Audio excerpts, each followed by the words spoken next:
Bwana Yesu asifiwe. Pendo wa Mungu na kusalimu katika jina la Bwana Yesu Kristo.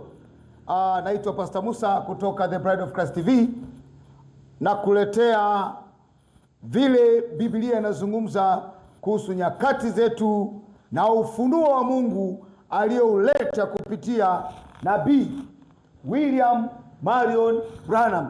Mungu siku hizi, upende usipende, ukubali usikubali, Mungu amemtuma nabii katika wakati wetu wa mwisho. Anaitwa Nabii William Marion Branham. Nitasema kwa kifupi, wakati nabii huyu anazaliwa, huyu nabii alizaliwa 1909 tarehe 6 mwezi wa 4, na siku anazaliwa nguzo ya moto iliingia. Nguzo ya moto ile iliyoongozwa na Israeli ingia kakaa juu yake. Alipofika miaka 7, Mungu akamwambia usinywe pombe, usijichafue kwa sigara, pombe, wanawake, wala uchafu wa dhambi yote. Ukiwa mkubwa nitakutumia. Na wakati ameokoka, aliokoka katika makanisa ya watu weusi kule Marekani waliokuwa wamejazwa Roho Mtakatifu, wanaomhubiri Kristo wa kweli. Baada ya kuokoka, maana mwanzoni alikuwa mtumishi wa Kibatisti, Mungu akamwambia no, toka hapo. Akaenda kwenye makanisa ya kiroho, na alipopata ule ufunuo mwaka 1946, malaika wa Mungu alimtokea akamwambia umetumwa na Mungu kwa huduma kuu ya kuzunguka dunia. Na huyu William Marion Branham alizunguka dunia mara 7 akihubiri ukweli wa kurudisha watu katika maandiko. Lakini naomba nikusomee Ufunuo 10 mstari wa 4. Yohana anasema hivi, hata ngurumo, anasema kwanza, naanza mstari wa kwanza. Kisha nikaona malaika mwingine mwenye nguvu akishuka kutoka mbinguni, amevikwa wingu na upinde wa mvua juu ya kichwa chake, na uso wake ulikuwa kama jua na miguu yake kama nguzo ya moto. Na katika mkono wake alikuwa na kitabu kidogo kimefunguliwa. Akaweka mguu wake wa kuume juu ya bahari na wa kushoto juu ya nchi, naye akalia kwa sauti kuu kama simba angurumavyo. Na alipolia zile ngurumo 7 zao. Unaweza kujiuliza ngurumo 7 ni nini? Ngurumo 7 ni sauti ya Mungu. Sauti ya Mungu ni ngurumo. Kwa waliofunuliwa iko, wale ambao hawajafunuliwa kwao inakuwa ni ngurumo. Naomba nikusomee katika Injili ya Yohana sura ya 12 mstari ule wa 20. Nasema Baba, Yesu anamwambia Baba, Yesu anasema Baba, ulitukuze jina lako. Basi ikaja sauti kutoka mbinguni, nimelitukuza nami nitalitukuza tena. Anasema basi mkutano, mstari wa 29, basi mkutano uliosimama karibu wakasikia, walisema ya kwamba kumekuwa ngurumo. Hawa ni mkutano wako na Yesu. Yesu amesema Baba, ulitukuze jina lako, Baba ujitukuze kupitia Mwana. Sauti inasema hapo nimelitukuza nami nitalitukuza tena. Watu wako hapo kwa nasema kumekuwa na nini? Ngurumo. Wengine walisema malaika amesema naye. Kwa hiyo kuna waliosikia ngurumo, lakini waliosikia sauti wakasema malaika amenena naye. Kwa hiyo ngurumo ni nini? Ni sauti ya Mungu. Ndio maana Mungu aliposema katika Yohana 12, watu walisema ni ngurumo. Sasa ukirudi katika Ufunuo 10, anasema yule malaika naye akalia kwa sauti kuu kama simba ngurumavyo.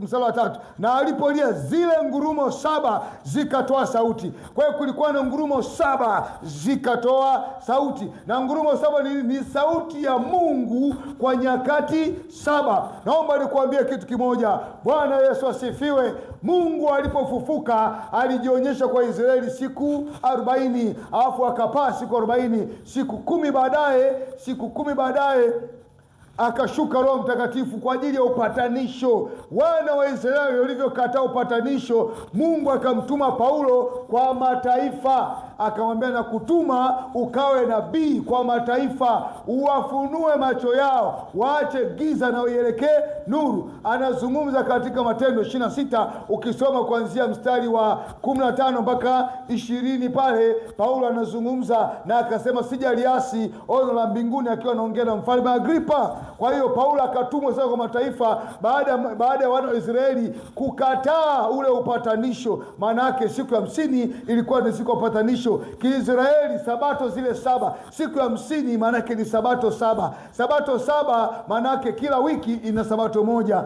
Ukichukua 50 maana yake ni sabato 7, ni sabato 7 maana yake ni wiki 7, na kila wiki ina siku 7. Kwa hiyo zile sabato 7 ni siku 49, ambapo siku ya 50 Roho akarudi kwa ajili ya upatanisho. Kwa hiyo sabato 7 zile walipokataa upatanisho baada ya Yesu kufufuka, Yesu akageukia mataifa akawapa nyakati 7. Zile nyakati 7 kila wakati ulikuwa na sauti. Ndio maana kuna sauti ya Mungu kupitia Paulo, kuna sauti alihubiri neno, kuna sauti ya Mungu kupitia Irenaeus.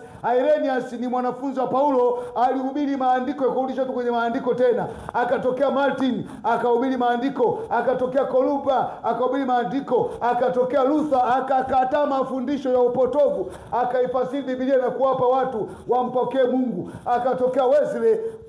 Luther alihubiri kuhesabiwa haki kwa imani, lakini Wesley alihubiri utakaso. Ikabidi aletwe nabii wa Laodikia, ambao Laodikia ndio kipindi hiki tunachoishi sisi, kipindi cha vuguvugu.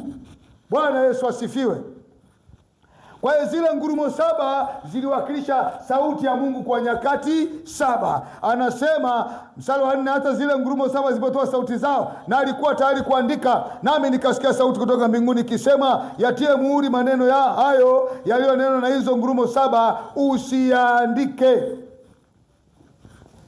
Na yule malaika, kwa hiyo ngurumo 7 kumbe zilikuwa sauti. Alafu Yohana akawa tayari kuandika, akaambia usiandike maneno yaliyosemwa na hizo ngurumo 7. Kwa hiyo ngurumo 7 ilikuwa ni sauti ya Mungu, ikafichwa kama siri. Ukisoma mstari wa 7 anasema, isipokuwa katika siku za sauti ya malaika wa 7 atakapo tayari kupiga baragumu, hapo ndipo siri ya Mungu itakapotimizwa, kama alivyohubiri watumishi wake hao manabii. Sasa injili imesafiri katika nyakati mbalimbali. Injili imesafiri kama jua kuanzia mashariki kuelekea magharibi. Injili ilianza Israeli mashariki, ikasogea ikaenda Rumi ikaenda Uingereza ikaenda Ujerumani, imesafiri mpaka ikafika magharibi ambako ni Marekani, kwenye ufufuo wa Pentekoste mwaka 1906, kipindi cha Azusa Street Revival, ambapo Roho wa Mungu alimwagwa na mtu mmoja mweusi anaitwa William Seymour mwaka 1906 alianza ufufuo. Lakini maandiko yanatuambia mjumbe mara zote huwa anakuja mwisho wa wakati, na ndio maana Yohana alikuja mwisho wa wakati kumtambulisha Kristo. Kwa hiyo William Marion Branham akazaliwa miaka mitatu baada ya ufufuo mwaka 1909, naye wakati anabatiza watu kama 5,000 kwa jina la Bwana Yesu Kristo mwaka 1933, ikashuka nyota mbele za watu wote toka mbinguni mpaka katikati, na sauti ikasema, kama Yohana Mbatizaji alivyotangulia kuja kwa kwanza kwa Kristo, ujumbe wako wewe unatangulia kuja kwa pili kwa Kristo. Kwa hiyo kuna mahubiri yanaturudisha sisi kwenye Biblia, tena kwenye imani ya mitume na manabii, ili tukirudi huko tuweze kuwa Wakristo wa Biblia. Kwa nini? Ukisoma katika Mathayo 18 mstari wa 7, Yesu anasema ole ulimwengu kwa sababu ya mambo ya kukosesha. Ukisoma katika Timotheo wa pili sura ya 4 mstari wa 3, Paulo anasema utakuja wakati utakapoyakataa mafundisho ya uzima na kuzigeukia hadithi za uongo. Watu wengi leo wamegeukia hadithi za uongo, lakini Mungu aliye mwingi wa rehema kila wakati wanarudisha watu wake kwenye neno. Wana wa Israeli walivyoenda Babeli, walienda wakiwa na makuhani, walienda wakiwa na manabii, walienda wakiwa na sanduku la agano. Walipokaa kule miaka 70, wakati wakarudi na Mafarisayo, wakarudi na masinagogi, wakarudi na Masadukayo, wakarudi na waandishi uzushi na mambo ya kipagani. Mungu akamtuma tena Yohana Mbatizaji kuwarudisha watu kwenye njia, kumwandalia Bwana tayari watu kwa ajili ya kumpokea Kristo. Walipoandaliwa, Yesu akaja, na sasa hivi tunaandaliwa kurudi tena kwenye maandiko yote Biblia inavyosema, tukiandaliwa kwa ajili ya kunyakuliwa. Kwa hiyo mpendo wa Mungu, kabla ghadhabu ya Mungu haijaja, ni saa ya kurudi kwenye Biblia. Yesu Kristo anakupenda. Bwana Yesu asifiwe. Moja ya siri ambazo William Marion Branham alifunuliwa na Mungu ni kuhusu uungu. Christ is the mystery of God revealed. Kristo ni siri ya Mungu iliyofunuliwa, na amehubiri ujumbe mwingine unaitwa Godhead Explained, kwamba Mungu mkuu akifunuliwa au kuelezewa kwa uungu. Mungu aliye mkuu akifunuliwa mbele zetu. Sasa hebu tupitie maandiko machache. Mimi nitaenda kwenye Biblia, lakini nakushauri fuatilia katika, ukichukua app moja inaitwa The Table, utapata jumbe za William Marion Branham za kutosha. Inapatikana katika Play Store, utaangalia. Lakini pia ziko vitabu.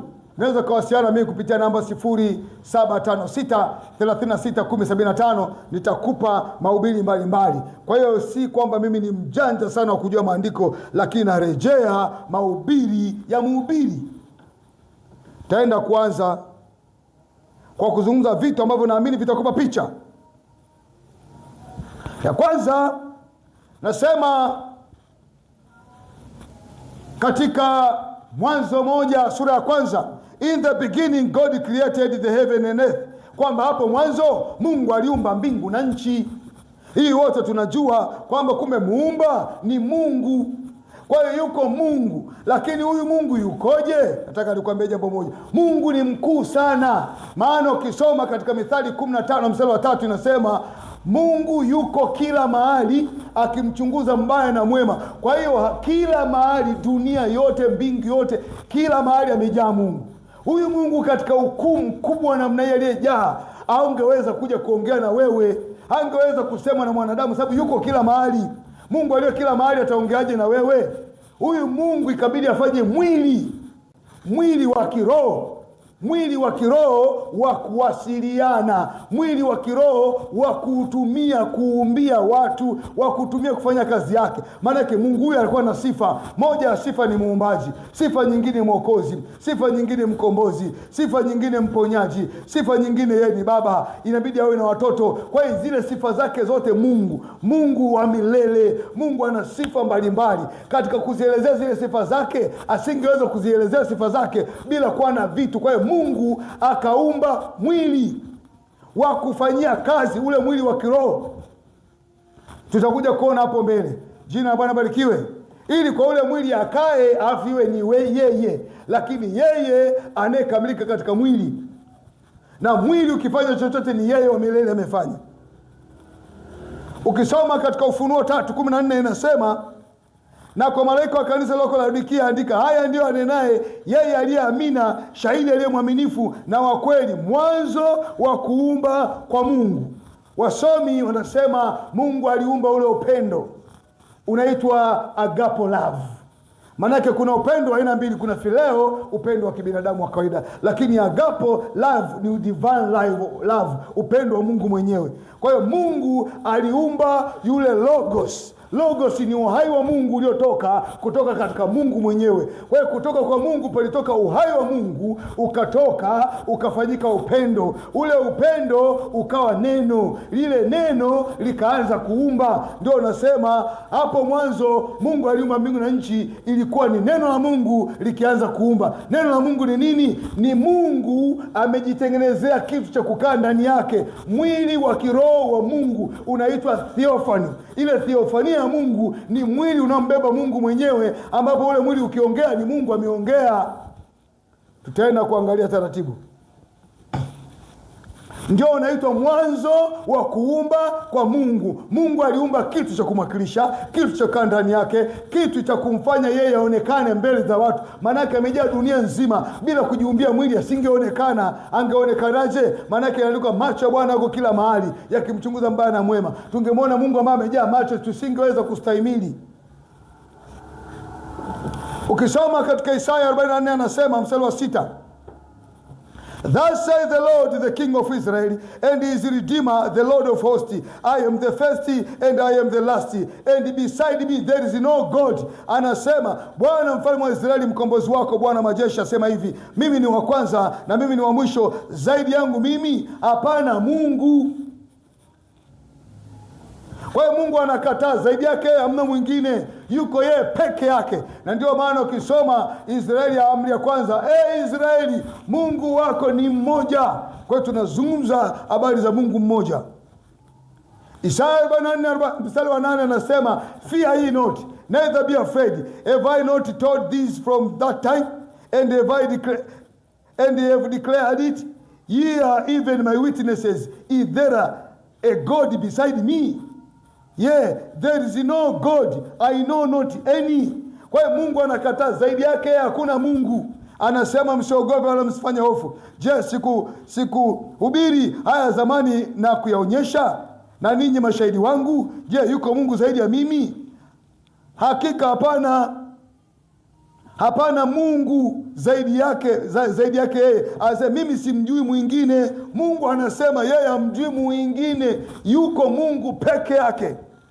Isaya 45 mstari wa 18 utafuatilia katika Biblia yako. Anasema, for thus said the Lord that created the heavens. Haya ndio asemaye Mungu aliyeumba mbingu. God himself that formed the earth.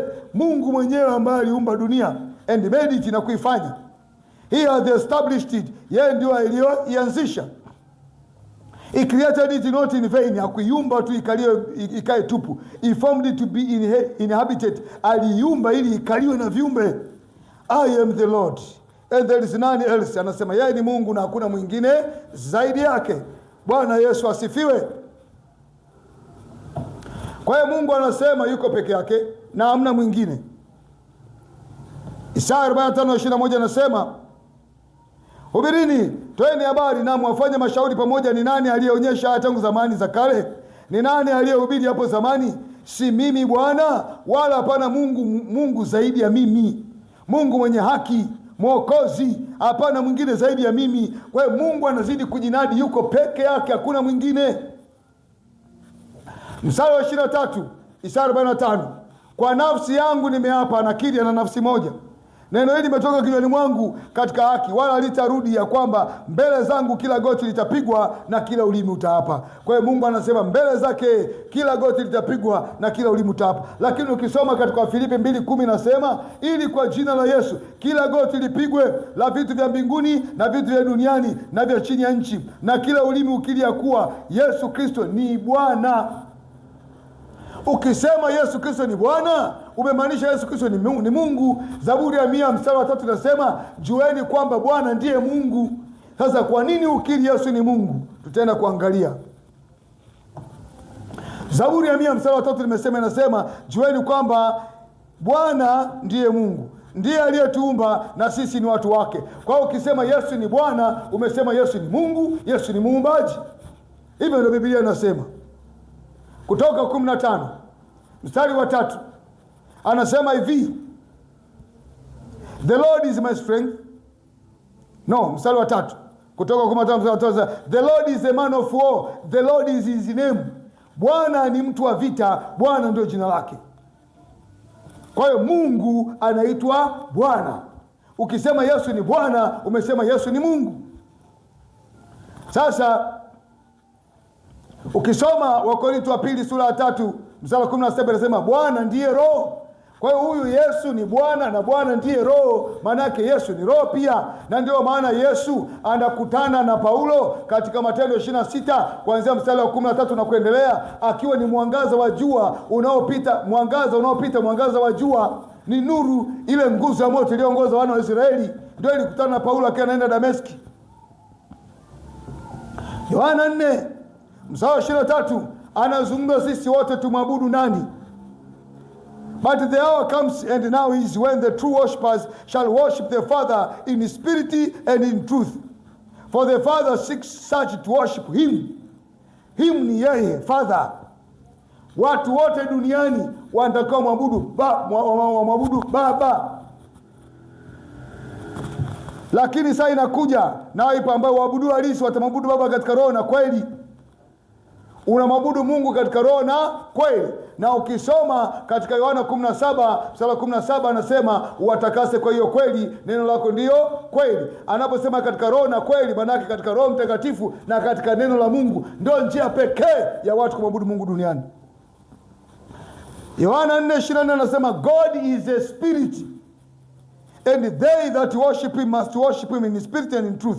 Mungu ni roho, nao mwabudu yeye imewapasa kumwabudu katika roho na kweli. Huyu Mungu ni roho. Sasa roho hawezi kumwaga damu, roho hawezi kuokoa, roho hawezi kumwaga damu ya kufidia ukombozi wetu sisi tuliopoteza kupitia baba yetu Adamu pale Edeni. Adamu na Eva walipomtii shetani wakapoteza hati miliki ya uzima milele, ikawa mkononi mwa shetani. Inabidi mmoja aende mpaka kuzimu, ambaye alivaa mwili jamii ya binadamu ili atukomboe. Hapo ndio pakawa kimbembe. Na Mungu ni roho, roho hawezi kumwaga damu. Nini kiliendelea? Tunaenda kuona hapo mbele. Anasema Isaya 45, Verily thou art God that hidest thyself, O God of Israel, the Savior. Hakika wewe ni Mungu ujifichaye mwenyewe. Thou art God that hidest thyself. Kwa hiyo Mungu huyu ana tabia ya kujificha.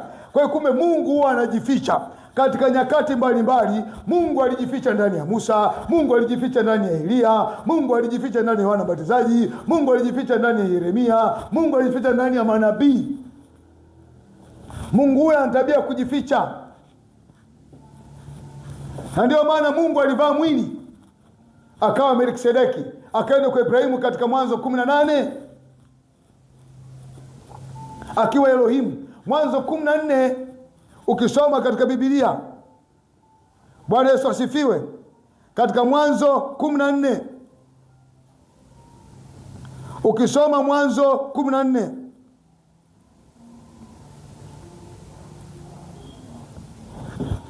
anasema, Mwanzo 14 mstari wa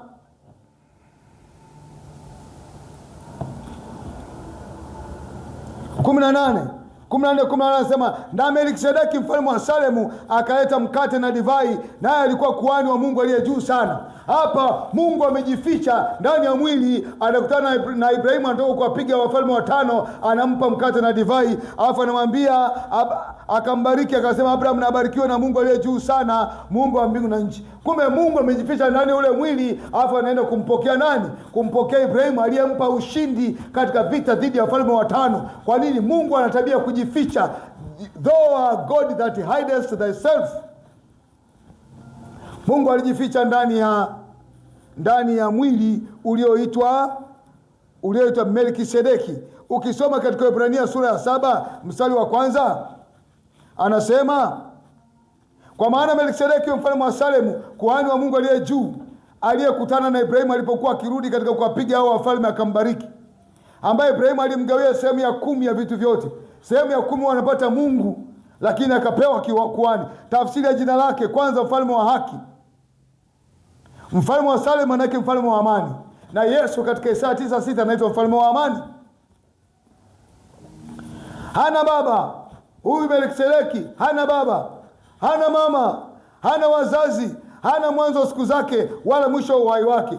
Hasa mtu ambaye hana baba, hana mwana, hana mwanzo, hana mwisho, ni nani zaidi ya Mungu? Ni Mungu akijificha ndani ya mwili uitwao Melkisedeki. Kwa nini? Mungu ana tabia kujificha. Isaya 45:15, thou art God that hidest thyself. Anasema bali amefananishwa na mwana wa Mungu. Sasa Mungu akiwa katika ndani ya mwili aliyouumba, yaani Mungu ambaye ni roho. Yohana 4:24 anasema Mungu ni roho. Huyu roho akiwa ndani ya mwili alioumba, yeye anaitwa mwana. Kwa nini? Mungu ndani ya kiumbe alichokiumba. Ndio maana huyu Melkisedeki amefananishwa na mwana wa Mungu. Lakini huyu aliyefananishwa na mwana wa Mungu hana mwanzo, hana mwisho, hana baba, hana mama. Anaitwa nani? Melkisedeki. Unaona? Na ndio maana Mungu alipovaa mwili akaenda kuwakomboa Shadraka, Meshaki na Abednego katika Danieli 3. kuanzia mstari wa 21 pale Danieli 3, wanamwona mtu wa 4 ndani ya tanuru alikotupwa Shadraka, Meshaki na Abednego, mpaka Nebukadreza anasema huyu ni mwana wa miungu. Kwa nini? Mungu alivaa mwili akaingia ndani ya tanuru. Yule aliyeingia ndani ya tanuru akaitwa nani? Mwana. Mungu anayejificha. Haleluya. Ndio maana hapa anasema Melkisedeki amefananishwa na mwana wa Mungu. Kwa nini? Mungu roho akiwa ndani ya mwili anaitwa mwana. Jina la Bwana libarikiwe. Nafikiri kuna vitu navipata, Mungu akikusaidia. Kwa hiyo katika Isaya 7 mstari wa 14 anasema kwa hiyo Bwana mwenyewe atawapa ishara, sio mwingine, Bwana. Na ukisoma Zaburi ya 100 zajuani kwamba Bwana ndiye Mungu. Kwa hiyo Mungu mwenyewe anawapa ishara. Bikira atachukua mimba, atazaa mtoto mwanamume, naye watamwita jina lake Emanueli. Hiyo ndio ishara ya Mungu kwa wanadamu, anamtoa mtoto anaitwa Emanueli. Tunampataje? Isaya 9 mstari wa 6. Maana kwa ajili yetu mtoto amezaliwa, tumepewa mtoto mwanamume, na uwezo wa kifalme utakuwa begani mwake, naye ataitwa jina lake Mshauri wa Ajabu. Hapa ni mtoto amezaliwa, tena mtoto mwanaume. Huyu mtoto anaitwa jina lake Mshauri wa Ajabu. Ni mtoto alafu ni mshauri wa ajabu. Unaona? Mungu mwenye nguvu. Kumbe Mungu alifanyika mtoto. Jehova akafanyika mtoto. Ndio maana mtoto anaitwa Mungu mwenye nguvu. Baba wa milele, kumbe ni mtoto alafu ni baba. Kwa nini? Baba ni roho, mtoto ni mwili. Baba roho yuko ndani ya mtoto, mwili ambao umembeba baba. Ndio maana katika Wakorintho wa pili sura ya 5 mstari wa 19 nasema Mungu alikuwa ndani ya Kristo akipatanisha ulimwengu na yeye mwenyewe. Hapo anaitwa Mungu mwenye nguvu, baba wa milele, mfalme wa amani. Kwa hiyo ni mtoto lakini amembeba nini? Mfalme. Kwa nini? Mungu anasema yeye mwenyewe atatoa ishara. Na ndio maana ile ishara ikamfanya mwana kuwa baba. Na ukisoma katika Malaki 2 mstari wa 10 nasema have we not all one father? Je, sisi hatuna baba mmoja? Has not one God created us? Je, Mungu aliyetuumba sisi ni mmoja? Kwa hiyo haiwezi kuwa baba Yesu, baba Mungu. Mungu ni roho, akiwa ndani ya mwili unaitwa mwana, lakini ndani yuko baba. Ndio maana Yesu alisema sifanyi chochote isipokuwa kile ambacho baba amenifunulia. Ukisoma hiyo katika Injili ya Yohana sura ya 8 mstari wa 25 kwa utayapata hayo. Kwa hiyo aliyetuumba ni mmoja, baba yetu ni mmoja. Ufunuo 1:8 anasema Yesu anajiita I am Alpha and Omega, the beginning and the ending, says the Lord, which is and which was and which is to come.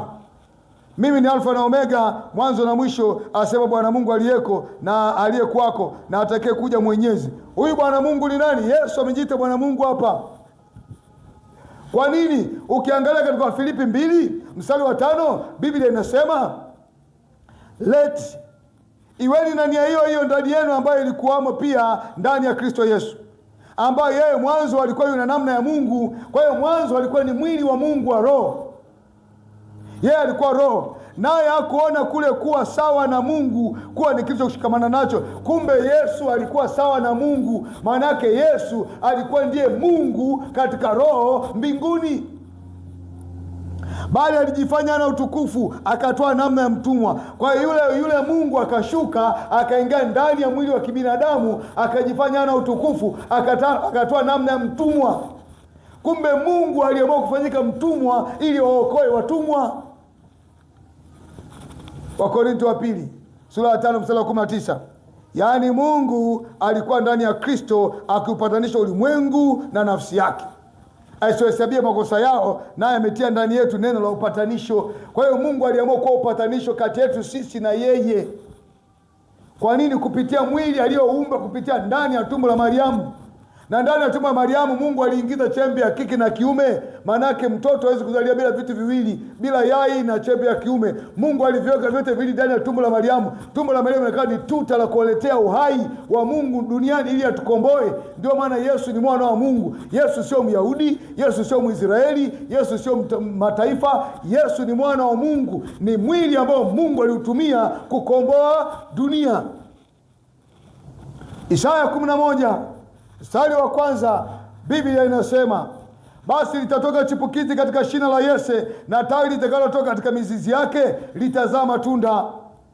Ili chipukizi ni nani? Ni Yesu aliyezaliwa kupitia mwili wa Mariamu, aliyechumbiwa na Yusufu ambari ya Daudi, na Daudi ni wa Yese, na roho ya Bwana itakaa juu yake. Kumbe ndani ya lile chipukizi ambayo ni mwili, roho wa Mungu alikaa ndani yake. Roho ya hekima na ufahamu, roho ya shauri na uweza, roho ya maarifa na ya kumcha Bwana. Maana yake ni Yesu akitulisha katika upatanisho na kizazi cha leo, na wanadamu walioanguka wamrudie muumba wao. Warumi 1 mstari wa kwanza, Paulo mtumwa wa Kristo Yesu aliyeitwa kuwa mtume na kutengwa aihubiri injili ya Mungu, ambayo Mungu amekwisha kuiahidi kwa kinywa cha manabii wake katika maandiko matakatifu, yaani habari za mwanawe aliyezaliwa katika ukoo wa Daudi kwa jinsi ya mwili. Haleluya! Kwa hiyo kumbe Mungu alimfanya mtoto wake, mwili wake, akaamua uzaliwe katika ukoo wa Daudi. Kwa nini? Ukoo wa kifalme, mtoto mfalme anakuja kuzaliwa katika ukoo wa kifalme, alafu Mungu aingie ndani yake, yule mtoto aitwe mwana wa Mungu. Kwa hiyo Yesu ni Mungu, mwili aliyoutumia Mungu kukombolea ulimwengu. Sasa Yesu na mwili wake hakuna tofauti. Mungu na mwili wake hakuna tofauti. Ukisoma katika Ibrania 1 nasema, Mungu ambaye alisema zamani baba zetu katika manabii kwa sehemu nyingi, kwa njia nyingi, mwisho wa siku hizi Mungu amesema na sisi katika mwana aliyemweka kuwa mrithi wa yote. Kwa hiyo huu mwili aliyouumba ukazaliwa na Mariamu, Mungu ameweka kuwa urithi wa yote. Urithi wa yote aliyo Mungu amearithi Yesu. Yesu amerithi uungu, amerithi ubaba, amerithi umwana, amerithi ukombozi, amerithi upatanisho, amerithi kila alicho Mungu mpaka Roho Mtakatifu. Kwa hiyo ukisema baba ni Bwana Yesu, mwana Bwana Yesu, Roho Mtakatifu Bwana Yesu, muumba Bwana Yesu. Kwani ni mrithi wa yote aliyo Mungu. Mstari wa 3 anasema, who being the brightness of his glory, yeye ndio mng'ao wa utukufu wa Mungu, and the express image of his person, ndio nafsi peke yake ya Mungu. Mungu ana nafsi moja, na hiyo nafsi ni Kristo, Kristo Yesu. Huwezi kuwa na nafsi bila mwili. Ndio maana Yesu alivaa mwili akawa nafsi ya Mungu. Soma Biblia nzima, hakuna mahali Roho Mtakatifu anatambulika kama nafsi. Hakuna. Nafsi ya Mungu ni moja, Kristo Yesu. Being made so better than the angels, as he hath by inheritance obtained more excellent name than they. Amefanyika bora kupita malaika. Mstari wa 4 wa Ibrania 1, kwa kadiri ya jina alilorithi lilivyo tukufu kuliko lao. Kumbe Yesu alirithi jina. Ili jina ni jina la Baba aliyolirithi mwana. Yohana 17 mstari 11 inazungumza kwamba Yesu alirithi jina. Kwa hiyo ukisema kwa jina la Baba na Mwana na Roho Mtakatifu, ni jina la Bwana Yesu Kristo. Kwa nini? Yesu ili jina lirithi toka kwa Baba ambaye ni Roho, akampa mwili ambao anautumia kukombolea dunia, jina lake. Na ndio maana familia ya mbinguni wa Efeso 3:14 inasema familia yote ya mbinguni inaitwa kwa jina la Yesu, na familia yote ya duniani inaitwa kwa jina la Yesu. Timotheo wa kwanza sura ya 3 mstari wa 16. Na bila shaka anasema, and without controversy great is the mystery of godliness. Bila shaka ni kuu siri ya uungu. Godliness ni uungu. Kwa Kiswahili ameandika utaua, wameficha kidogo maana, lakini ni uungu, godliness. God, sio the child of God or the son of God. God, Mungu, was manifested in flesh. Aliyedhihirishwa katika mwili ni Mungu. Sasa Mungu ni roho, ndio asili yake. Akivaa mwili, ule mwili unaitwa mwana, kwa sababu umembeba nani? Umembeba Baba. God was manifested in flesh. Ni siri hiyo. Mungu alidhihirishwa katika mwili akafanyika kuwa Yesu. Kwa hiyo Yesu ni nani? Yesu ni Mungu katika mwili. Justified in the spirit, akajulika kuwa na haki katika roho. Huyo mwili ndio huyo roho. Kwa hiyo ukisema Baba, roho; mwili, mwana; nani? Mungu. Son of angels, akaonekana malaika, preacher unto the Gentiles, ndio anayehubiriwa duniani kote habari za Yesu Kristo. Ndio maana Yesu anasema katika Matendo 26 kuanzia mstari wa 15 kuendelea, imani iko kwake yeye.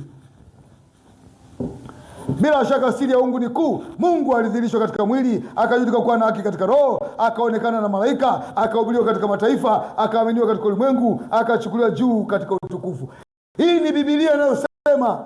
Wote tunataka tuseme hivi Biblia inavyosema. Ukisoma katika Mathayo 1:23 inasema, tazama bikira atachukua mimba, naye atazaa mwana, nao atamwita jina lake Imanueli, yaani Mungu pamoja nasi. Kwa hiyo Imanueli sio mtoto wa Mungu. Imanueli ni Mungu pamoja nasi. Imanueli ni Mungu mwenyewe aliyejificha ndani ya mwili. Mungu ana tabia ya kujificha. Isaya 45:15. Timotheo wa kwanza sura ya 2 mstari wa 5. Kwa sababu Mungu ni mmoja. Mungu ni mmoja tu roho. Na mpatanishi kati ya Mungu na wanadamu ni mmoja.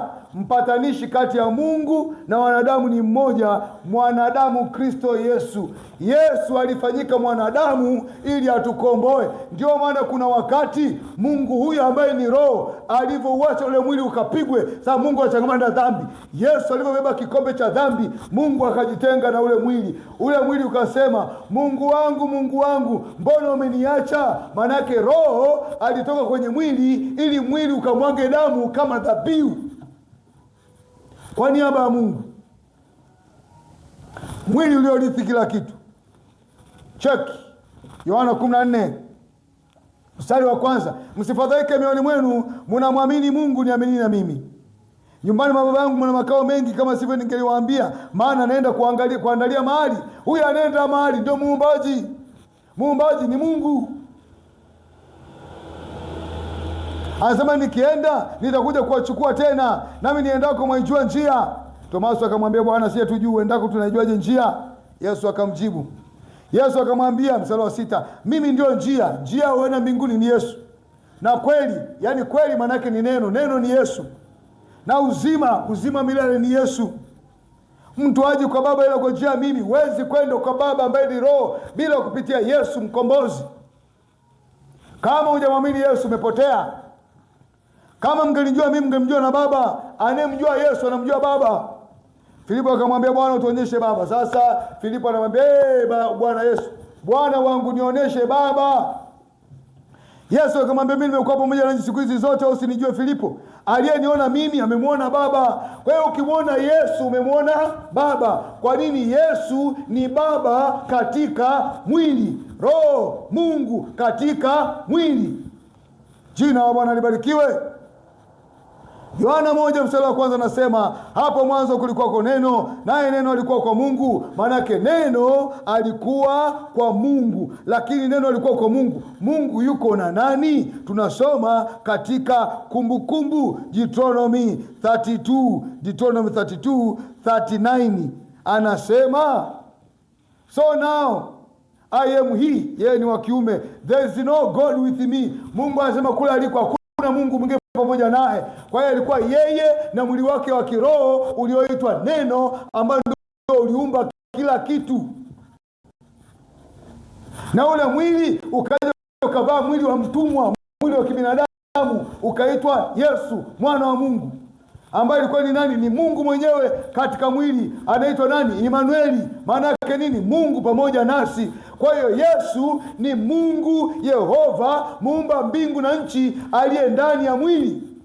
Akisema, akifanya Yesu, Yehova amefanya. Ndio maana alisema, sifanyi chochote bila Baba yangu aliye mbinguni kunifunulia. Alikuwa anafunuliwa afu anafanya. Jina la Bwana libarikiwe. Ni mambo mazuri kweli kweli. Huyo mwanzo alikuwa kwa Mungu, vyote vilifanyika kwa huyo, wala pasipo yeye akikufa. Yesu ndio sauti ya Mungu, Yesu ndio neno la Mungu. Akisema Mungu amesema. Kwa hiyo Mungu alikuwa anatamka kupitia Yesu, mwili wake wa kutamkia, mwili wake wa kuumbia.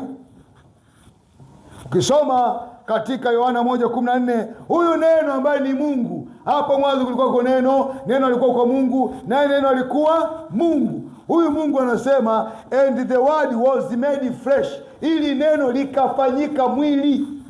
Aliyefanya neno mwili ni nani? Ni Mungu. Alifanya yule neno awe mwili, akavaa mwili ndani ya tumbo la Mariamu, and dwelt among us. Anasema akakaa kwetu, nasi tukaona utukufu kama wa mwana pekee atokaye kwa Baba, amejaa neema na kweli. Sio utukufu wa mwana, kama. Jina Bwana barikiwe. Ndio maana katika 1:18 anasema there is no man has seen God, hakuna mtu ambaye kumwona Mungu at any time.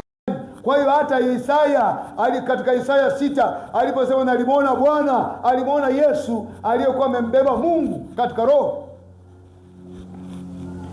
Musa alipomwona mtu anamgonga mwanaume, alimwona Yesu aliyembeba Mungu. Hakuna aliyewahi kumwona Mungu isipokuwa amemwona mwana wa Mungu aliyesimama mahali pa Mungu. The only begotten Son, mwana pekee, which is in the bosom of the Father, mwana ambaye anakaa kifuani kwa Baba. He has declared him, yeye ndiye amemdhihirisha Baba. Kwa hiyo ukitaka kumwona mwana, ukitaka kumwona Baba, amedhihirishwa na mwana. Ndio maana Yesu katika Yohana 10:30 anasema I and my Father are one, mimi na Baba ni huyo mmoja. Maana yake yeye Yesu ni mwili, Baba ni roho anayekaa ndani ya mwili. Akisema mwili amesema roho. Kwa hiyo mwili alisema tu alichokuwa anaambiwa na roho ambaye ni Baba. Wakolosai 2:9, for in him, ndani ya Yesu, dwelt all the fullness of the Godhead bodily. Kwa hiyo uungu wote ule wa roho, Mungu katika hali yake ya roho, ule uungu wake wote, roho zake 7 zote, Mungu katika ukamilifu wake akikaa ndani ya mwili, anaitwa mwana Yesu Kristo. Kwa hiyo Yesu Kristo anasema ni utimilifu wote wa Mungu kwa jinsi ya mwili. Wakolosai 2:9, wanaojua wanajua kwamba Yesu alimwakilisha Mungu kwa mwili. Mungu aliandaa mwili wa kutukombolea wanadamu. Ndio maana katika Matendo 20:28 inasema tumeokolewa kwa damu ya Mungu mwenyewe. Mungu ni roho, amwagi damu. Alimwagaje? Alimwaga kupitia mwili wake unaoitwa Yesu Kristo, mwana wa Mungu aliye hai. Kwa hiyo Yesu Kristo ni Mungu katika mwili, ndio maana anaitwa mwana wa Mungu, wala sio Mungu mwana. No, Yesu ni mwana wa Mungu, ni mwili Mungu aliyotumia kukombolea ulimwengu. Wakolosai 1:15 anasema naye ni sura, who is the image of invisible God. Kwa hiyo Mungu asionekana alionekana kupitia Yesu Kristo. Who is the image of invisible God? Ni sura ya Mungu asionekana, the firstborn of every creature, mzaliwa wa kwanza wa viumbe vyote. Mungu alijiandalia mwili ukaonekania mbele za watu, ukaitwa Yesu Kristo, ambao ndani yake alikaa Mungu mwenye muumba mbingu na nchi. Yesu ni nani? Ni Mungu katika mwili. Ndio maana ni huyo mmoja. Ufunuo 1:17 anasema nami nilipomwona nalianguka miguuni pake kama mtu aliyekufa, akaweka mkono wake wa kuume juu yangu akasema usiogope, mimi ni wa kwanza na wa mwisho, Alfa na Omega, huyo na aliye hai. Nami nilikuwa nimekufa, natazama ni hai milele na milele, nami nazo funguo za mauti na kuzimu. Kwa hiyo aliyekufa ndiye aliyetufia, aliyetufia ndiye aliyetuumba, aliyetuumba ndio aliyetukomboa, aliyetukomboa ndio Mungu ndani ya mwili. Waraka wa kwanza wa Yohana sura ya 5 mstari wa 7 inasema wako watatu washuhudiao mbinguni, for there are 3 that bear record in heaven. Kuna rekodi ya watatu mbinguni, the Father, Baba, the Word, neno, and the Holy Spirit, na Roho Mtakatifu. Anasema these 3 are one. Hawa wote watatu ni huyo mmoja. Kwa hiyo Baba ndiye Mwana, Mwana ndiye Roho. Yesu anasema katika Yohana 16:7, nisipoondoka haji Roho Mtakatifu. Kwa nini? Yeye ndio Roho Mtakatifu. Anasema katika Kumbukumbu la Torati, twende tuangalie Kumbukumbu la Torati 32 mstari wa 4. He is the rock, yeye ni mwamba, kazi yake ni kamilifu, maana njia zake ni haki, Mungu wa uaminifu. Kumbe mwamba ni Mungu wa uaminifu. Mwamba ni Mungu wa uaminifu. Na ukisoma katika Wakorintho wa kwanza sura ya kwanza mstari wa 10 nasema, basi nawasihi kwa jina la Bwana wetu Yesu Kristo kwamba nyote mnene mamoja. Ili tunene mamoja, tuzungumze hivi, mwamba ni Mungu. Na ukisoma Wakorintho wa kwanza sura ya 10 mstari wa 4 nasema, wote wakanywa kinywaji kile kile cha roho, kwa maana waliunywea mwamba wa roho uliowafuata. Mwamba ule ulikuwa Kristo. Kwa hiyo Kristo alikuwepo kabla hajazaliwa na Mariamu. Hapa ni wana wa Israeli wakiwa jangwani, unawafuata mwamba ulionywea. Ule mwamba ulikuwa ni Kristo. Kristo ni Mungu, na Yesu, leo hii Yesu ndio Kristo. Maana yake Yesu ndio Mungu, ila ni Mungu ndani ya mwili kwa lengo la kutimiza sifa yake ya ukombozi, ya kutukomboa sisi kupitia kumwaga damu pale Kalvari. Maana yake roho hawezi kumwaga damu akajitengenezea mwili akakaa ndani yake akamwaga damu. Hivyo Baba na Mwana ni huyo mmoja, ila Mwana katika mwili, Baba katika roho. Yuda, kitabu cha Yuda sura ya kwanza, kitabu cha Yuda mstari wa 4, kwa maana kuna watu waliojiingiza kwa siri, watu walioandikiwa tangu zamani hukumu hii, makafiri wabadilio neema ya Mungu wetu kwa ufisadi, nao mkana yeye aliye peke yake Mungu, turning the grace of our God into lasciviousness, denying the only Lord God. Wanamkataa Mungu mmoja, and our Lord Jesus Christ, na Bwana wetu Yesu Kristo. Kwa hiyo Yuda anasema wanaokataa Mungu mmoja na kusema una miungu mitatu. Trinity ilianzishwa na mtu anaitwa Tertullian, Mrumi mmoja akaanzisha Trinity. Yeye mwenyewe ni Tertullian. Huyu jamani muongo, nitakupa habari yake siku nyingine. Kwa hiyo ukisoma katika Galatia sura ya 4 mstari wa 4 anasema, hata ulipowadia utimilifu wa wakati, Mungu alimtuma mwanawe ambaye amezaliwa na mwanamke, amezaliwa chini ya sheria. Mungu akamtuma mwanawe kusudi awakomboe hao walio chini ya sheria, ili sisi tupate kupokea hali ya kuwa wana. Jina la Bwana barikiwe. Anasema, na kwa kuwa ninyi mmekuwa wana, Mungu alimtuma, hii sasa Wagalatia 4:6, Mungu alimtuma roho mwanae mioyoni mwetu aliaye Baba. Ukisema nimejazwa na Roho Mtakatifu, umejazwa na roho wa Yesu, roho mwanae.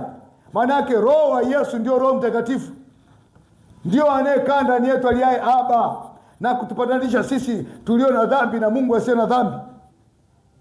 Yohana 16 mstari wa 7, lakini nawaambia leo kweli, yafaa ninyi mimi niondoke, kwa maana nisipoondoka huyo msaidizi hatakuja. Msaidizi ni nani? Ni roho wa Yesu Kristo aliyekuwa anakaa ndani ya Yesu. Kwa hiyo Mungu alituma roho mwanae aliaye Aba. Wagalatia 4:6. Hakuna tofauti kati ya Yesu na Mungu isipokuwa Mungu katika roho ni Baba, Mungu katika mwili ni Mwana.